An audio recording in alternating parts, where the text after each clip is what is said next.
Hey, I'm Jeff Skversky. Today on Inside the Huddle, presented by Sportskeeda, I catch up with former Houston Texans receiver Jaelen Strong. His promising NFL career was derailed by injuries after the Houston Texans drafted him in 2015 in the third round, 70th overall out of Arizona State. I'll talk to Strong about those experiences, that difficult challenge that he faced when he got hurt, what happened in Houston, as well as his injury situation in Cleveland. We'll also talk about a few former teammates of his, including Deshaun Watson, who's been in the news of late, as well as Baker Mayfield and Odell Beckham Jr. Also, he will rank his top 5 receivers in the NFL right now. It's a show you won't want to miss.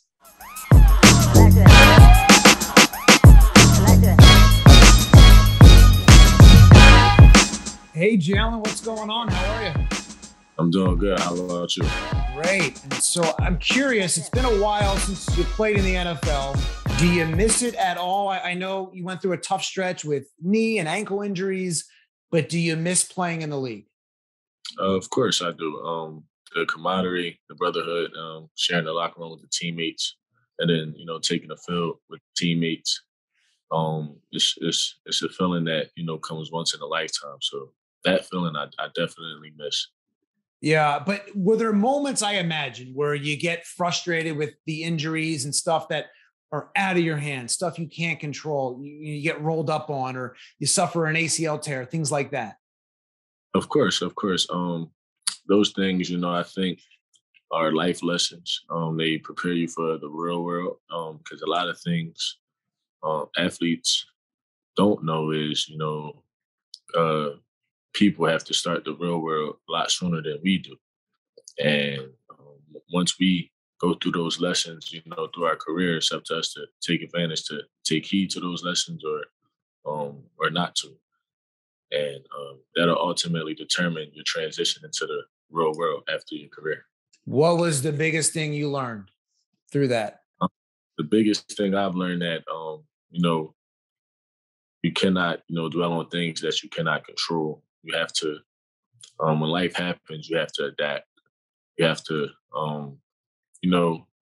look in the mirror and say, as long as you gave 100% effort each day, then you should be fine, and the next day, you have a new opportunity. But, all you have right then and there is that day. So you have to take full advantage, and things that happen that's not in your control, you cannot dwell on it because it'll just, hold you back. You sounds like you're a different person today than maybe you were 5-6 years ago. I mean, I remember there was a lot of frustration with Bill O'Brien and the way maybe the Browns handled the injury and things like that with that knee injury. Right. Is that pain gone? Is it still there? How have you kind of matured through that? It's definitely still there. I still feel, upset. A lot of things where I feel like a lot of things were, taken from me, and a lot of, things were, put in the hands of people with, huge egos. And it was just unfortunate that I had to be the one to fall victim to that. But, me, speaking on it and talking about it, like I said, it's just me dwelling on it. I couldn't control what happened. All I could do is just go out and, get every day and take advantage of the opportunities I do have and the things that, I am in control of. Yeah, because I remember, I don't know if you tweeted about it or said it in an interview about not being happy during your playing days. And so if I take you back there, would you want another shot at it? Or would you go, you know what, that period of my life, yes, I made it to the NFL, it was a childhood dream, but it was painful and I wasn't happy? Yeah, definitely. I'm fine, honestly. I'm okay. I'm at peace with my playing career. I feel like coming from where I came from, to have the opportunity, to get drafted and go out and play on Sundays is definitely a dream come true. And I don't want to, feel, or think like I'm ungrateful that, I did experience that. So I'm fine. I'm at peace. I wouldn't want to go back because, like you said, playing football can be, rough. And, a lot of times, a lot of frustration and things are underlying issues that we don't know how to cope with as young men.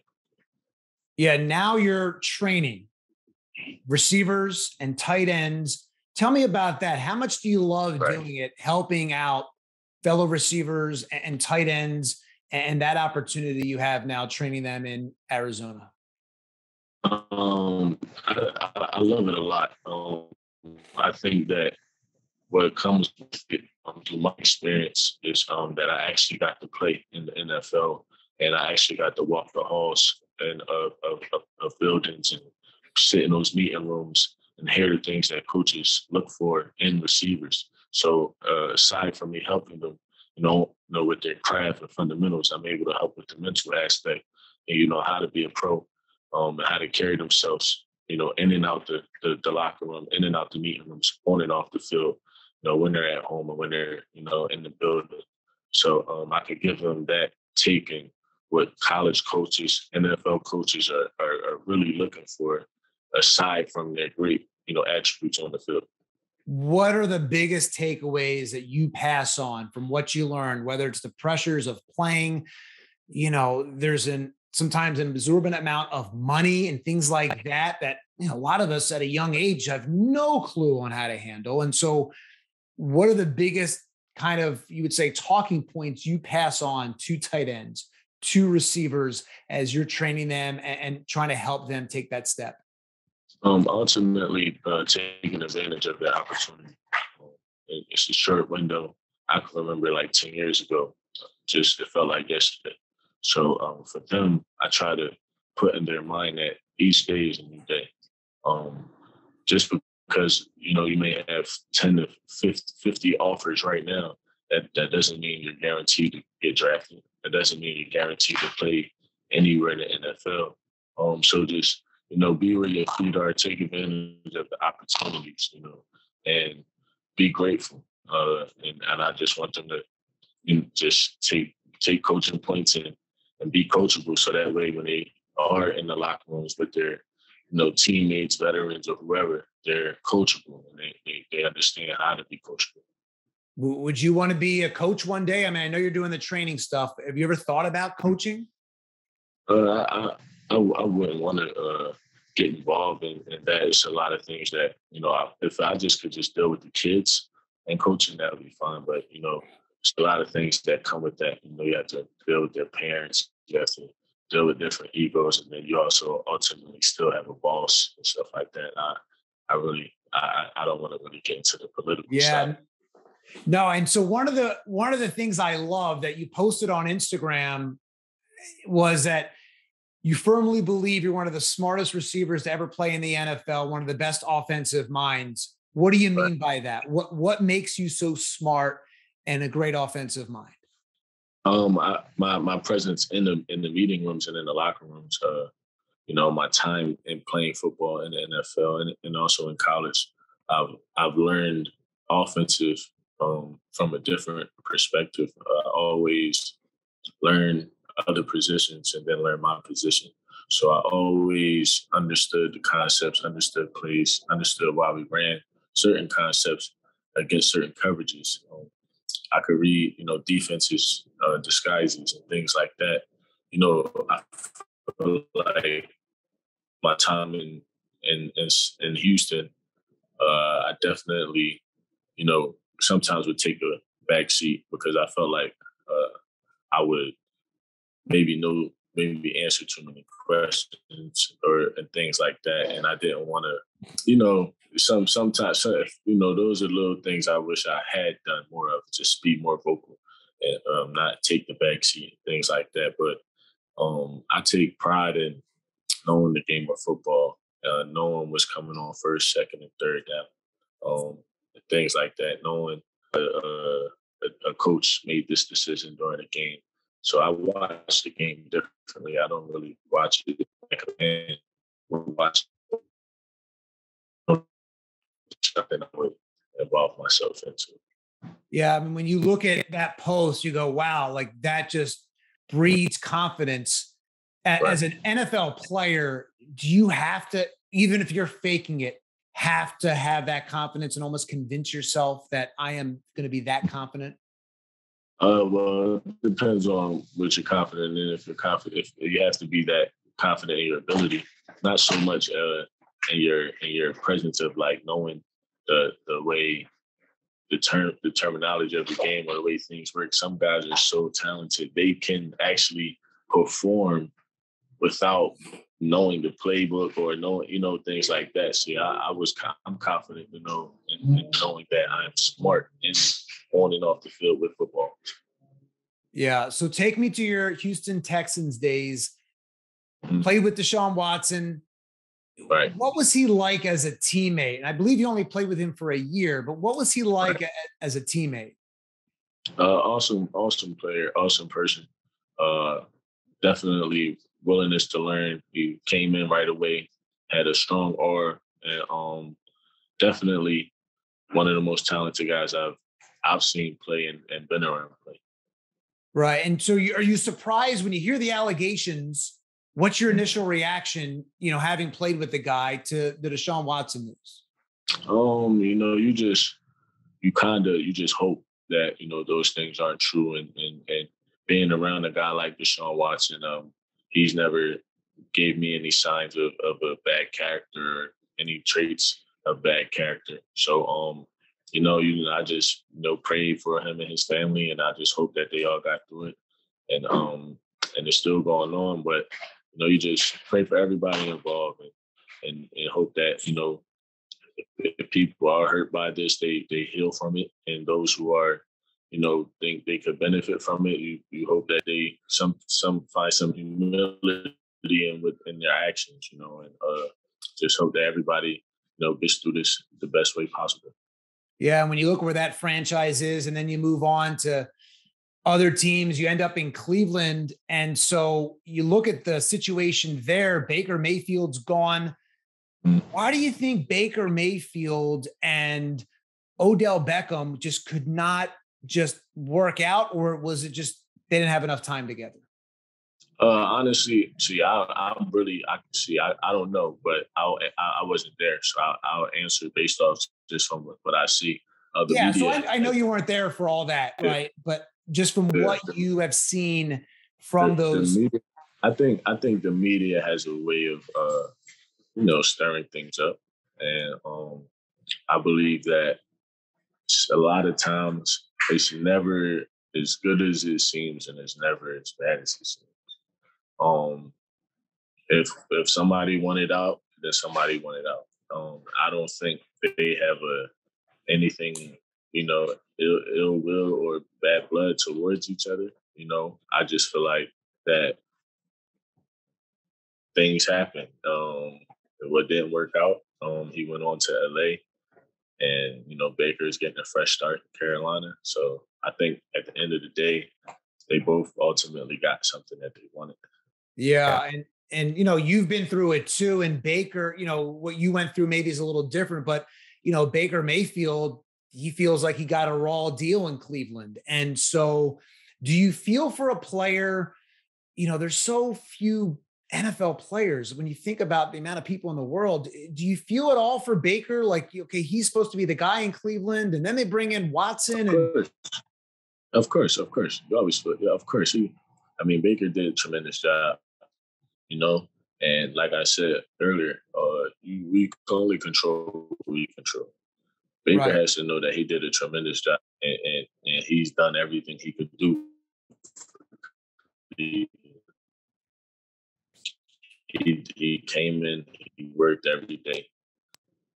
Right. Whatever happened after that is out of his control. It's not his fault. Chelsea's just moving on to the next. He has positive energies. He's around the kids all the time, so, and now he's looking forward to competing for a starting job in Carolina. And I know he'll love that energy down there. But Coach Matt, he had DJ Moore, Philly guy, and then Ron Anderson at Temple from Italy. So I'm familiar with those two as well. So I think Baker will be excited. I think he's ecstatic. So it works out. I think honestly for all parties involved. Yeah, I talked to Colin Thompson earlier today, and the Carolina tight end and Philadelphia guy as well. And, he's thinking that it's Mm. probably going to be a quarterback competition with Sam Darnold and Baker Mayfield with the Panthers, now coached by Matt Rule. And so when you talk about quarterbacks and their options where to throw the ball as a former receiver, who are your top five? Give me your top five receivers in the NFL right now. My top five right now. Number one, gotta go Devontae Adams. Two, gotta go D Hop. Three, I would go Stephon Diggs. Four, spot right now. Four. How about AJ Brown? AJ Brown in my top 10, but he's not in my top 5. Okay. He's in my top 10 for sure. I think he when they feed him the ball, he's definitely top 5. So hopefully Philly feeds him the ball. But when Tennessee, they had the king running the ball, and he couldn't get the rock like that. But let me see, number 4, man, I gotta take Cooper Kupp at 4. Yeah, that's a good one. Yeah, I gotta take Cooper Kupp. He's definitely he might be higher, man, honestly. But I gotta take Cooper Kupp at 4. But I don't know if I could take him over Stephon. Well, I love DK Metcalf. I love DK Metcalf. I don't know, man. DK is a great receiver. But it's it's just an IQ thing for me. Like, he definitely he's a route runner, efficient route runner. He runs 4.3. He's super fast. I love him too. But like he'll be for sure stamped up there once he get the IQ all the way there. And I see he's willing to learn too. He's willing to learn. Right. I like Keenan Allen a lot though. Okay. I like Keenan Allen. I didn't mention Tyreek Hill only because, see, my friends get on me about this, but Tyreek Hill to me is an athlete. He does it all. He's a top player in the NFL. He's like top 5 player overall. But I don't put him in the when they asked about the receivers. I don't think Tyreek Hill. I think he could do it all. I think he's a catch. He can run out the backfield, return. He does everything. So his advantage is it's like he's on a different level. It's not fair if I put him in there with the receivers.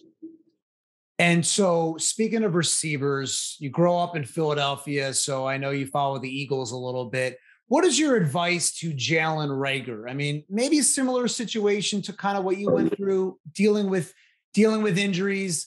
Obviously, he's a first-round pick, so there's maybe even more expectations. But what's your advice to Jalen Reagor and maybe some of the struggles he's dealt with? I feel like he should continue to just stay focused and do what he's doing. Honestly, I don't think that it's bad yet. He still has an opportunity to go out there and show what he could do. Each day you have an opportunity. You have a new, it's everything in the past doesn't matter. So this year, I think that out there, he just has to make all the plays that come his way. You have, you got Smith and then you got Brown. So now with him, he's not going to, and then you got, those 2, right? Yeah. So the pressure, a lot of pressure is off him, at least externally, but deep down, he wants to be successful. And deep down, he wants to prove that he's not a bust. I think he will. I think he'll have about 2 or 3 returns this year for touchdowns. I think he'll take full advantage of the opportunities. He knows that he won't get as many opportunities, but it's a long season. It's a super long season. Players unfortunately get banged up, and you get the opportunity. So he'll get his shot for sure this year. He just has to take the most advantage of it. And I'm fully confident that he will. Yeah. And so have you ever thought about trying to make a comeback return? I mean, you're young enough, or is that in the past? Oh no, I'm done. I'm done, man. I'm done. I got about 10 to 12 plays in me. Full. After that, my body is, everything hurts. My ear hurts, my neck hurts, my pinky hurts, my toe hurts. I can't do it. People don't realize how violent it is. You watch it on TV, even if you watch it from the stands or the press box level, it looks like it's slow. It doesn't look like it's fast. But if you get on the field, it's ridiculous. It is so freaking fast. And every play feels like a car accident. Right. It's definitely, I've been hit. I've been definitely took some beatings out there. I definitely got hit a little hard out there. Too hard in my liking. Plenty times where you kind of don't know. You like, hold on, I don't know if I'm okay, but you got to just tell yourself to get up and just go ahead back to the huddle. Well, best of luck with your training and helping out receivers and tight ends. And so how can we find you? So if somebody wants to train with you, you said hit up your Instagram page. Tell us about that. Yeah, my Instagram is Strizz, Strizz, and just DM me. I see all my DMs, so I definitely will see you. And I travel anywhere too, so. Awesome. Well, I appreciate the time. Great to hear from you. Best of luck with your training and helping out the next people in the NFL, tight ends, receivers, and trying to teach them stuff on and off the field. I think that's important. People just think about the on the field stuff. They don't really think about off the field. All right. No problem, man. Thanks for having me, Jeff. I appreciate you. Thanks, man. Great insight there from Jaelen Strong. I love talking to former athletes and former NFL players about what their experiences were and what they learned from those experiences and how they're now passing them on to others. If you like the show, click subscribe at the bottom of your screen. Also, hit the bell button on YouTube, and I'll send you an alert every time we drop an episode. You can also listen on Spotify, Apple Podcasts, and all your favorite podcast apps. Just look at the links at the bottom in the description below. Thanks for watching. Thanks for listening. I'm Jeff Skversky for Inside the Huddle, presented by Sportskeeda.